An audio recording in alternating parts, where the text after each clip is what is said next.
Ya, jadi ketika lalu melihat bahwa Musa ini lain, maka kan menjadi pertanyaan apakah secepat kilat Yitro itu bisa berubah dari Allah-Allah, jadi ditulis A-nya kecil menjadi Allah Yahweh.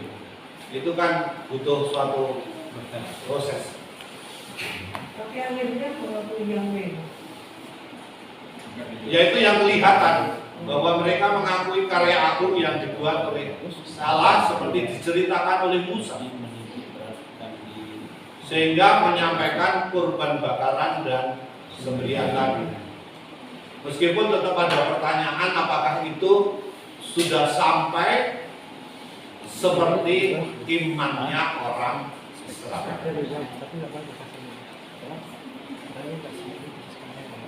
Cukup begitu? Oke. Kita lihat yang lain.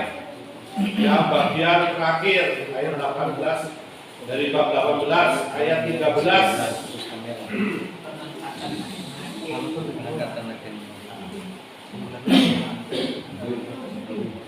Sampai kanan tadi? Bisa. Pengangkatan hakim-hakim.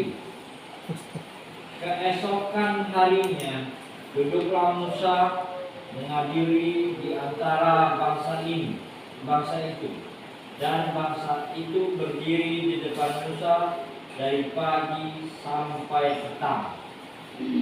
Ketika mertua Musa melihat segala yang dilakukannya kepada bangsa itu, berkatalah ia, apakah ini yang kau lakukan kepada bangsa itu? Mengapa engkau seorang diri saja yang duduk, sedang seluruh bangsa itu berdiri di depanmu dari pagi sampai petang?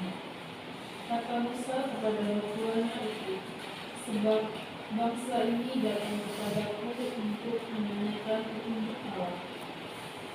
Apabila ada perkara di antara mereka, maka mereka datang kepadaku, dan aku mengadili antara yang seorang dan yang lain. Lagi pula aku memberitahukan kepada mereka ketetapan-ketetapan dan keputusan-keputusan Allah. Tetapi mertua Musa menjawabnya, tidak baik seperti yang kau lakukan itu. Engkau akan menjadi sangat lelah, baik engkau, baik bangsa yang beserta engkau ini. Sebab pekerjaan ini terlalu berat bagimu. Akan sanggup engkau melakukannya seorang diri saja. Jadi, sekarang dengarlah.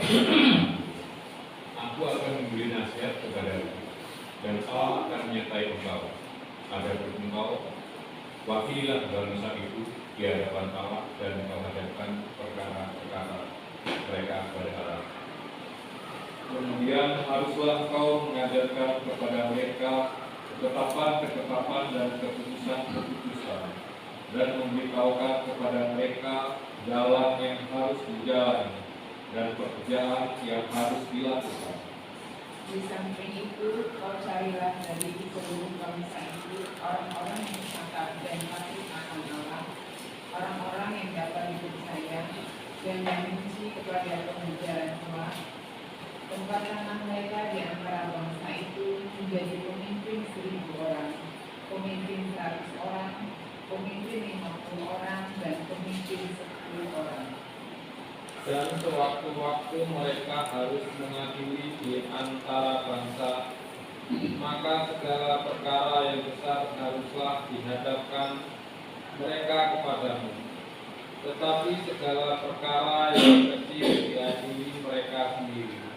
Dengan demikian, mereka meringankan pekerjaanmu, dan mereka bersama-sama dengan engkau turut menanggungnya.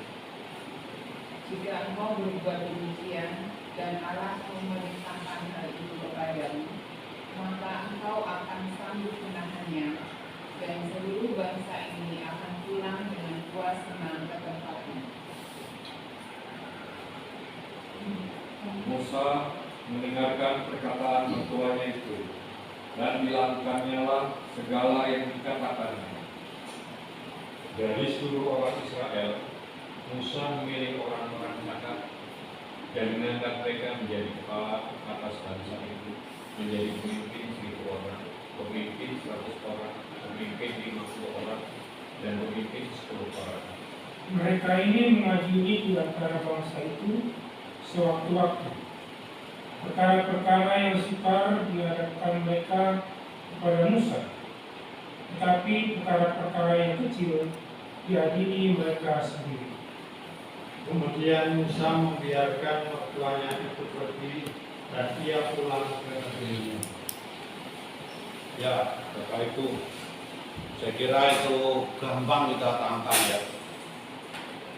Menjadi menarik bahwa itu menyarankan kepada Musa melihat praktek yang terjadi. Bapak Ibu bisa melihat bahwa seorang pemimpin pada waktu itu ternyata itu dihadapkan pada berbagai macam pekerjaan.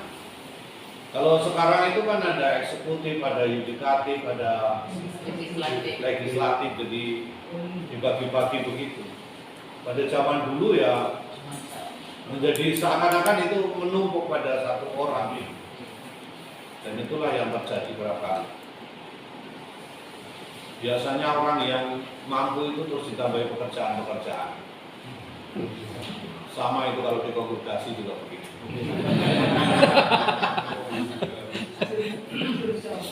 Jadi disuruh mikir-mikir semakin banyak. Nah, tentu Bapak Ibu kita harus mengatakan ini ya.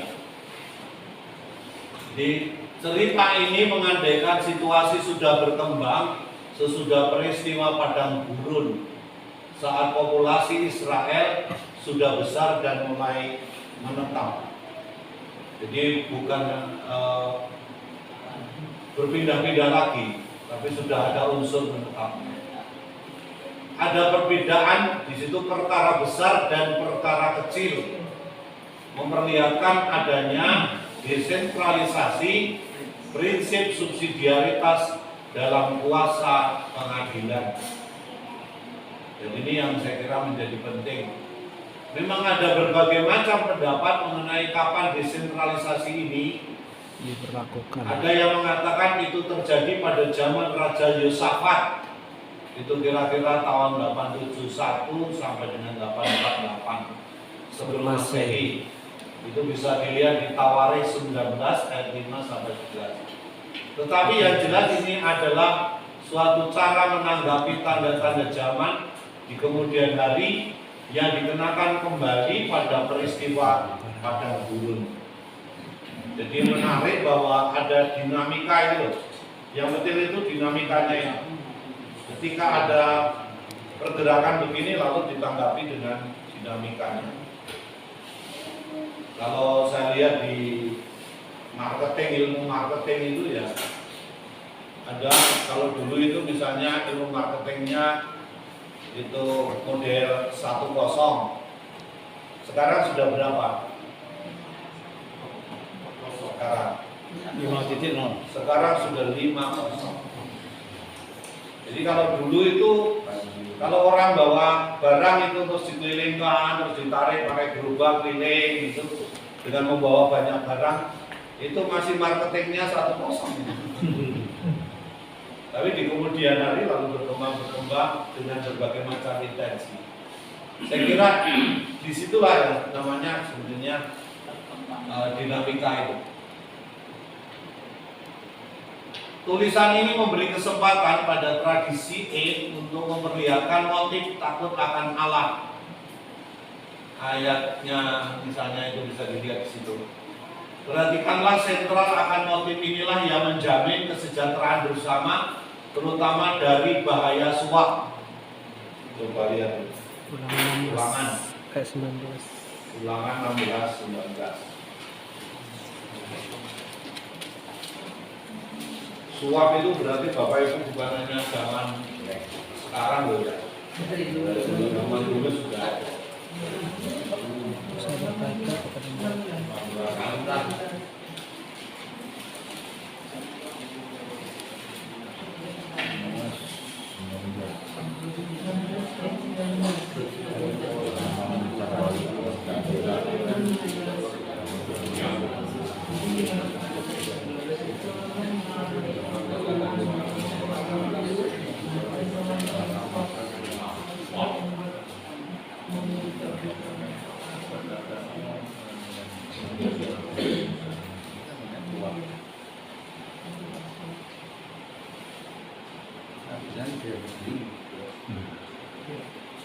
Apa bunyinya? Janganlah memperbaiki keadilan, janganlah memandang bulu, dan janganlah menerima suap. Sebab suap membuat buta mata orang-orang bijaksana dan mengabaikan perkataan orang-orang yang benar. Ya, coba dilihat ya. Di zaman segitu sudah ada itu suap.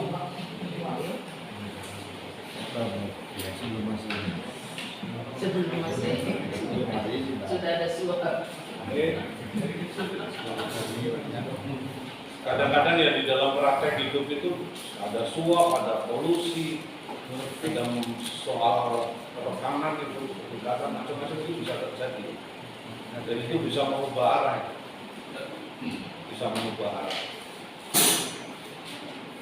Dan yang menarik itu bahwa ada kepemimpinannya itu yang pemimpin 100, ada pemimpin 50, ada pemimpin 10, itu menarik. Jadi ada unsur subsidiaritas. Apa yang bisa dipercayakan kepada di bawahnya ya sudahlah itu. Kalau di sini kan hanya perhitungnya kan besar dan kecil. Kalau di SCY itu memang juga kewenangannya dibagi-bagi juga. Kalau bisa misalnya diselesaikan di dalam komunitas, ya nggak usah dibawa ke provinsial. Tapi kan orang senangnya misalnya kan pokoknya melapor ke provinsial kan. Jadi seharusnya itu bukan pekerjaannya provinsial, tapi kenapa harus sih? Kalau di bawahnya aja itu bisa menyelesaikan.